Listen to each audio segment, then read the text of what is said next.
ice cream. You scream, we all scream for ice cream. Rah, rah, rah, rah. 안녕하세요.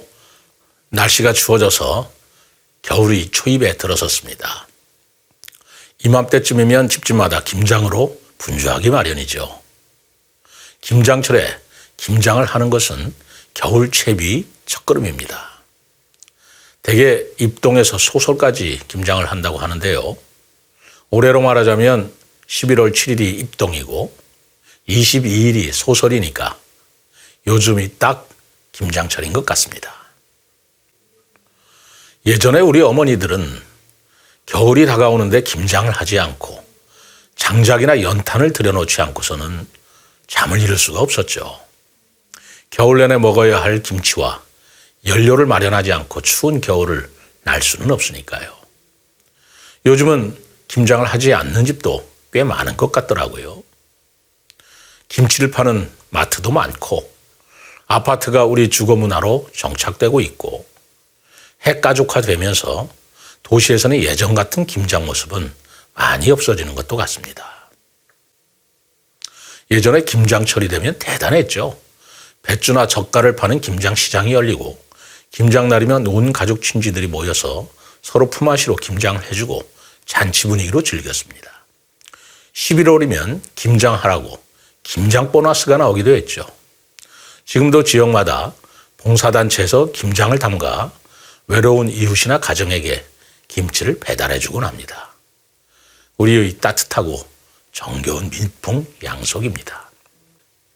이 김장이 세계 무형문화재로 2013년도에 유네스코에 등록되어 있는 것은 아시는지요? 유네스코에서는 우리 김장 문화를 이렇게 평가했습니다.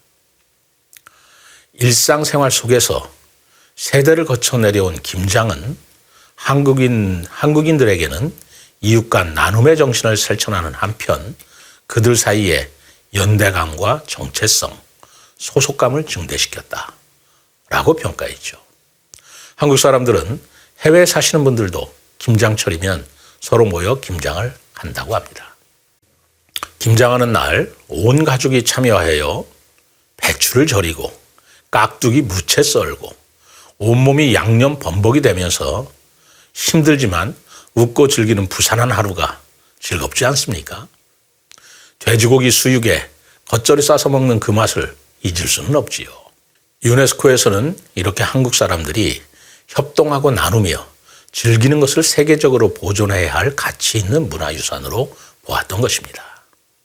그러니까 김장을 해도 주부 혼자서 하거나 또는 일하는 사람을 사서 나홀로 김장을 한다면 김장 문화의 참 의미는 살아나지 않을 것 같습니다. 우리 고유의 공동체 사회에서 보여준 품앗이나 둘의 문화의 전형이 바로 이 김장이라는 것에 담겨 있는 것이지요. 이 김장은 김치를 담근다는 뜻입니다. 그런데 그 역사를 잘 알 수가 없을 정도로 오래되었다고 합니다. 문헌상으로는 중국의 시경에서 기록되어 있고 그래서 통일신라 때부터라고도 합니다만 고려시대 이규보의 동국 이상국집에 순무장아찌와 소금 절임에 관한 기록이 있는 것을 보면 고려시대부터라고도 합니다. 그러나 김치의 원조라는 것이 각종 채소를 소금에 절여 발효시킨 식품이라고 한다면 그것은 고대 오래전 시대부터 있었던 것이 아니었을까 생각합니다. 줄잡아 약 3000년은 되었다고 합니다. 임진왜란 이후에는 고추가 들어오면서 본격적으로 지금의 빨갛고 매운 김치가 생겨났지요. 조선 중기 이후에는 배추김치를 숭침저라고 하면서 무려 34가지의 절임 채소에 관한 기록이 나온다고 합니다. 김치는 처음에 침채라고 했다고 합니다. 채소를 소금에 가라앉혀서 절인다는 뜻이지요. 그 침채라는 말이 오랜 세월 동안 발음이 변해서 김채가 되고 다시 김채가 되고 그리고 김치로 변했다고 합니다. 김장이라는 말도 침장이라는 한자어라고 합니다. 소금에 절여 저장한다는 뜻이죠. 그 발음이 변해서 팀장이 되었다, 김장이 되었다, 그리고 김장이라는 말로 변했다고 합니다. 사실 겨울이 있는 나라에서 음식을 저장해서 먹는 문화야 어느 나라들 없겠습니까? 스페인에서는 마탄자라고 하는 소시지를 만들어서 겨울 내내 먹는 습성이 있는데, 이 마탄자를 만들기 위해 돼지를 잡는 그날은 마치 김장처럼 이웃 사람들이 모여서 함께 만들고 저장하고 잔치를 벌이는 풍습이 있다고 합니다. 돼지 뒷다리를 절여 만든 하몽은 세계적으로 유명한 음식 아니겠습니까? 핀란드 같은 북쪽 나라도 무나 당근, 오이 같은 것을 식초를 사용해서 절이는 피클 같은 음식이 있다고 하고요. 북부 독일에서는 그린빈이라고 하는 콩과 돼지고기 햄을 소금으로 절여놓고 겨우 내내 먹는다고 합니다. 세계 무형문화유산으로 등재된 김장 문화가 요즘에 젊은 층들 사이에는 마치 옛날 이야기처럼 뭔 이야기인지 모르겠지만 세계 문화유산이 되면서 김장 체험이 오히려 외국인들 사이에서는 한류 문화로 자리 잡아가고 있다고 합니다. 지금까지 유네스코 지정 무형유산 중에서 음식과 관련된 것은 프랑스의 미식술, 그리스와 스페인 등 지중해 나라들의 지중해 요리, 그리고 멕시코 전통 요리, 터키의 제사 음식인 케시케키라고 하는 총 4건이었습니다만 2013년도에 일본의 와쇼쿠, 즉 일본의 정통식 문화하고 한국의 김장 문화가 등재돼서 이제까지 무형문화유산으로 6건이 되었다고 합니다. 그만큼 희귀한 것이라는 거죠. 그러면서 김치가 한국의 독특한 음식으로 각광을 받는 것도 새로운 트렌드 같습니다. 저는 김치를 프랑스의 와인처럼 고급 음식 문화로 세계적으로 발전시켰으면 하는 바람이 있습니다. 서양에서는 예를 들어 와인 같은 경우에 빈티지라는 것을 부여해서 몇 년도, 어느 듯한 무슨 와인이니 하면서 엄청난 고급 문화로 승격시켜서 세계 시장에 내놓고 있지 않습니까? 와인셀러라고 하는 와인만을 위한 특별한 냉장고도 개발해 놓았지요. 김치를 생각해 볼 때 저는 와인처럼 브랜드화가 가능할 것이라고 생각합니다. 어느 지역 김치인가 산지에 따라 맛이 다르고요.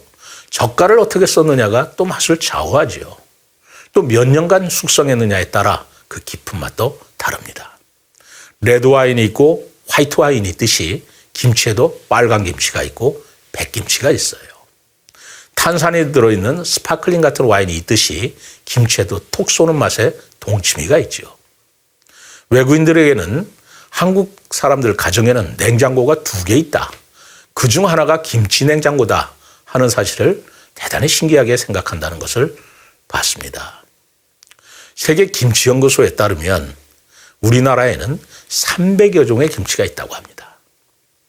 배추김치만 해도 백김치, 보쌈김치, 양배추김치, 시도리김치, 얼갈이김치, 궁중젓국지, 무김치만 해도 깍두기, 총각김치, 서거리김치, 채김치, 비늘김치, 석류김치, 무청김치, 나박김치, 무말랭이김치, 무오가리김치, 끝이 없습니다. 수도 없이 이렇게 많은 김치를 어느 온도에 보관시켜 발효시키느냐에 따라 맛과 영양이 전혀 달라집니다. 김장철 김치에는 류코노스톡이라고 하는 유산균이 많이 들어있어서 이 시기의 김치가 가장 맛이 좋은 것으로 나타났다고 합니다. 갓 담근 김치는 4, 5일간 발효한 뒤에 김치 냉장고에 넣어야 싱싱하고 맛있는 김치를 먹을 수 있다는 연구도 나와 있습니다. 김치가 맛과 종류에 따라 전 세계의 어느 음식과도 어울릴 수 있는 음식이라고 저는 생각합니다. 스테이크 먹을 때 흰 양배추 김치 어떻습니까? 고급 샐러드 아닐까요? 더더구나 김치에는 중독성이 있습니다. 한국에서 오래 사는 외국인들이 김치에 맛들이면 안 먹을 수가 없다고 하는 이야기를 많이 하는데 그것은 좋은 의미에서 확실한 시장성이 있다는 말이겠죠. 저는 진심으로 김치를 종류별로 또 빈티지별로 맛과 취향을 구분해서 브랜드화시켜서 세계 시장에 도전해보는 젊은이들이 나오길 기대하고 있습니다. 손맛이나 입맛에만 고집할 것이 아니라 체계화하고 표준화해가면서 우리 고유의 김치 맛을 잃지 않게 보존하는 노력을 한다면 김치 시장도 세계에 장대하게 열릴 것이라고 생각합니다. 김치 냉장고도 함께 팔면서 말입니다. 겨울 김장철입니다. 매콤하고 아삭거리는 군침 도는 그 김장김치, 가족 여러분, 친지 여러분, 이웃들 모두 함께 웃으시면서 행복한 김장 담그시기 바랍니다. 감사합니다.